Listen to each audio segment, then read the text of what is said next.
بہت سے ایسے نام ہم کسی کا نہیں لیتے، لیکن آپ دیکھتے ہیں ہمارے ہاں نا ایک بڑا عجیب سا رواج اور ایک بڑی نا فیشن، ایک ٹرینڈ سا بن گیا ہے کہ علماء کے خلاف نہ بات کرنا. ایک تھوڑی دیر پہلے آپ نے ایک شخصیت کا نام لیا، وہ بھی جب بھی آتے ہیں موضوع کوئی بھی ہو وہ علماء پہ چڑھ دوڑتے ہیں.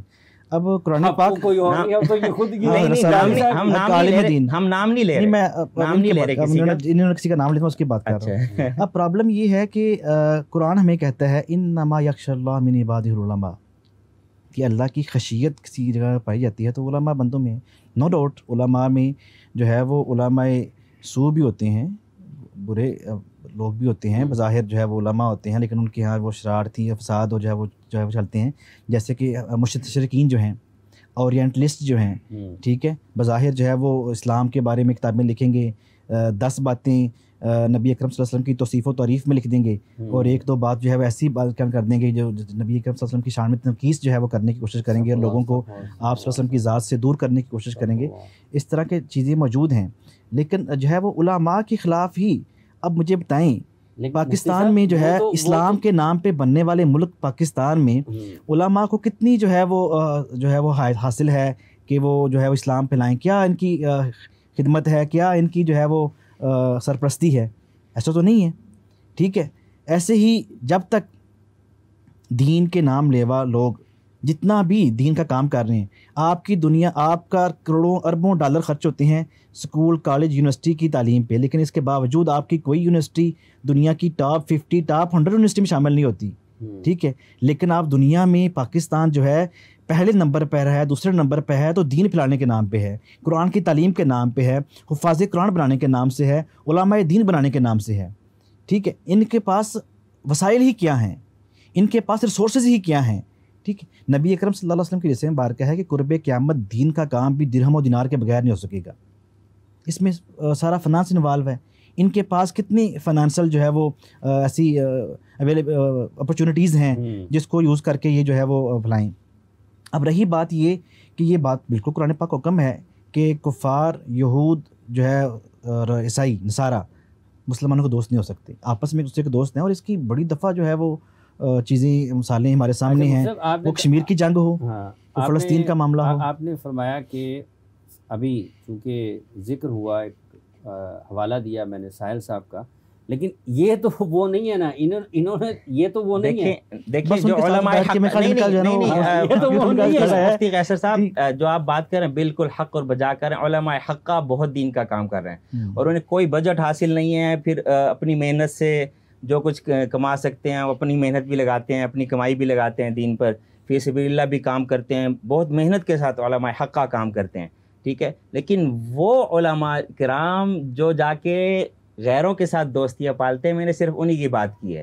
ٹھیک ہے، نام نہیں پھرنا، پھر تو حافظ صاحب کہہ رہے ہیں نام میڈیا پر موجود ہے. نہیں موجود ہے کیا بھائی؟ مجھے نظر آپ لوگ خود دیکھتے ہیں، نام کسی گروہ کا نہیں لینا چاہیے.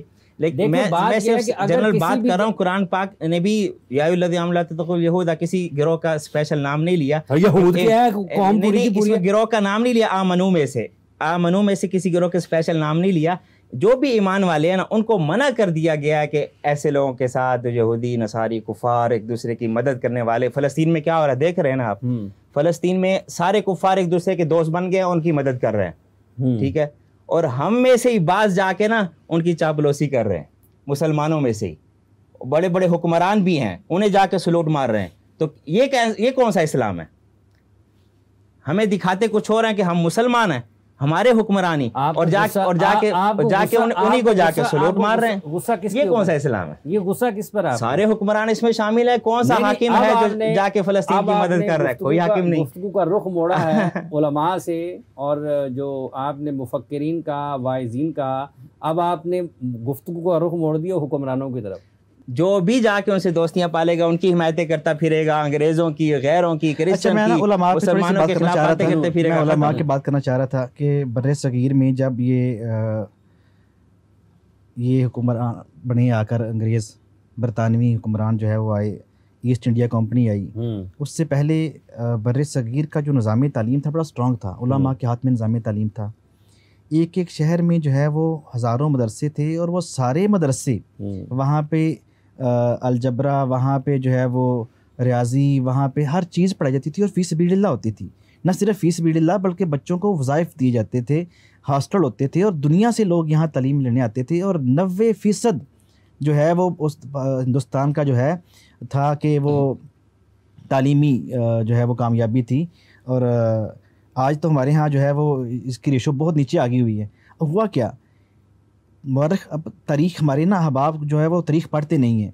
کہتے ہیں کہ بر صغیر میں مورخ لکھتے ہیں کوئی ایسا درخت نہیں تھا جس کے ساتھ کسی عالم دین کی لاش نہ لٹکی ہو.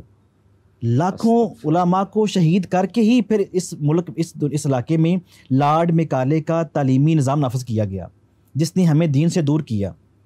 ایسے ہی تحریک تقسیم ہند ہو, تحریک پاکستان ہو, ایسے ہی جو ہے وہ اکبر کی جو ہے وہ دین الہی ہو, اس سب کے خلاف کس نے آواز بلند کی؟ علماء نے بلند کی. اس دور کے حضرت مجدد الفسانی علیہ رحمہ, علامہ فضل حق خیر آبادی علیہ رحمہ, ٹھیک ہے, ایسے ہی طریقے پاکستان میں آپ بات کرتے ہیں تو پیر جماعت علی شاہ علیہ رحمہ, سید نعیم الدین مراد آبادی, پیر عثمان کی شریف, ایسے ہی یہ وہ بزرگ تھے جنہوں نے یہ اعلان کیا تھا کہ اگر مطالبہ پاکستان سے جو ہے, ایسے ہی مولانا شبیر احمد عثمانی کہ اگر قائد اعظم مطالبہ پاکستان سے پیچھے بھی ہٹتے ہیں تو اس کے باوجود ہم جو ہے وہ پاکستان بنا کے دام لیں گے.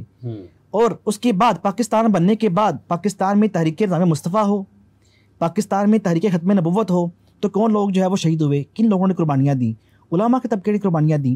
ایسے ہی ماضی قریب کی ہم بات کر رہے تھے, یہی جو ہے وہ جب جہاد کے نام پہ ملک میں فساد برپا ہوا تو کون لوگ آگے آئے جنہوں نے آ کے فتویٰ دیا کہ یہ جہاد نہیں فساد ہے, اور یہ لوگ جو ہے اسلام کے نام لے کر جو ہے وہ خارجی ٹولہ ہے جو اسلام کا نام یوز کر کے جو ہے وہ ملک میں فساد پھیلا رہا ہے. اور اس کی پاداش میں علماء نے جو ہے وہ شہادتیں قبول کی. میرے اپنے صدر محترم ڈاکٹر سرفراز نعیمی شہید علیہ رحمہ, انہوں نے فتویٰ دیا اور انہیں لیٹر اس دور میں, حافظ صاحب یہ 15 سال پہلے کی بات ہے, لوگوں کو یہ باتیں شاید ذہن سے نکل گئی ہوں, جو شخص بھی ان کے خلاف بولتا تھا اس کو اگلے دن لیٹر آتا تھا کہ آپ کا کل کا ناشتہ قبرستان میں ہوگا. اور وہ بندہ واقعی کل دنیا میں نہیں رہتا تھا. لوگ کانپتے تھے, لوگوں کی ٹانگیں کانپتی تھی ان کے خلاف بات کرنے کے لیے. علماء ہی آگے آئے, آگے بڑھے اور انہوں نے آ کے بتایا کہ یہ جو ہے اسلام کے نام پہ, جہاد کے نام پہ فساد ہو رہا ہے. اور اس وقت بھی علماء ہی پاکستان میں اسلام کا جو ہے وہ صحیح جو ہے وہ چہرہ لوگوں کو پڑھا رہے ہیں. قاری صاحب نے اگر یہ دین سیکھا ہے تو کس سے سیکھا ہے؟ کسی عالم دین سے سیکھا ہے, ٹھیک ہے. کیا ساحل صاحب نے مجھے بات ایک بات سے بیٹھ کرنا چاہوں گا, ایسے ہی ساحل صاحب نے دین کسی راہب سے پڑھا کیا, کسی پنڈت سے پڑھا, کسی پادری سے پڑھا کیا؟ کہ ہر وقت جو ہے وہ ہمارا ایک طبقہ جو ہے وہ لٹ لے کے علماء کے پیچھے چڑھ دوڑتا ہے. اور نبی اکرم صلی اللہ علیہ وسلم فرماتے ہیں العلماء ورثۃ الانبیاء, نبیوں کی وراثت جو ہے وراثت علمی, اس کے اگر کوئی وارثین ہیں تو علماء ہیں. علماء کے خلاف میرے خیال میں ہمیں بات کرتے ہوئے لاکھ بار سوچنا چاہیے کہ وہ لوگ, آپ آج ایک عالم دین کے امام کی تنخواہ کیا ہوتی ہے جس پہ وہ کام کر رہا ہوتا ہے؟ اتنی تنخواہ پہ تو ایک آفس بوائے کام نہیں کرتا. اور 24 گھنٹے کی ڈیوٹی اس کی, نمازیں اس نے پڑھانی ہیں, 24 گھنٹے مسجد کی صفائی اس نے کرنی ہے, اذانیں انہوں نے پڑھنی ہے, جمعہ انہوں نے پڑھانا ہے, ہر نماز کے بعد انہوں نے وہ سارے کام انہوں نے کرنے ہیں. ہم انہیں کیا ریاست انہیں کیا پے کرتی ہے؟ اس پہ مزید گفتگو کریں کل آپ تشریف لائیے گا, یہ کل اس پہ مزید بات کریں گے. مفتی صاحب آپ تشریف لائے, آپ کا بہت شکریہ. جناب قاری عطاء المنان وارثی صاحب آپ تشریف لائے, آپ کا بہت شکریہ. گفتگو ابھی کہیں درمیان میں گھوم رہی ہے, لیکن چونکہ جب آپ قرآن کی کسی بھی ایک آیت مبارکہ کو پڑھتے ہیں اور اگر آپ اس کا تفصیل سے جائزہ لیں اور اس پہ گفتگو کریں اس پر, اور پھر آپ اپنی عملی زندگی کو دیکھیں اور معاشرے کو دیکھیں, تو اس میں آپ کو ہر جگہ پر مختلف پہلو نظر آتے ہیں جہاں سے آپ کو روشنی ملتی ہے, جہاں سے آپ کو ہدایت ملتی ہے. یہ قرآن کریم کی سورۃ بقرہ کی جو دوسرے رکوع کی آیات ہیں جہاں سے ہم شروع ہوئے تھے, وَإِذَا قِيلَ لَهُمْ لَا تُفْسِدُوا فِي الْأَرْضِ قَالُوا إِنَّمَا نَحْنُ مُصْلِحُونَ. اگلی آیت پر تو ہم گئے نہیں, کوشش کریں گے کہ کل یہیں سے گفتگو کا سلسلہ آگے بڑھائیں. آج کے مفتی آن لائن کا پروگرام کا وقت اپنے اختتام کو پہنچتا ہے. حافظ محمد عمران آپ سے اجازت چاہتا ہے. آپ اپنا بہت سا خیال رکھیں, کل آپ سے دوبارہ ملاقات ہوگی. اللہ حافظ.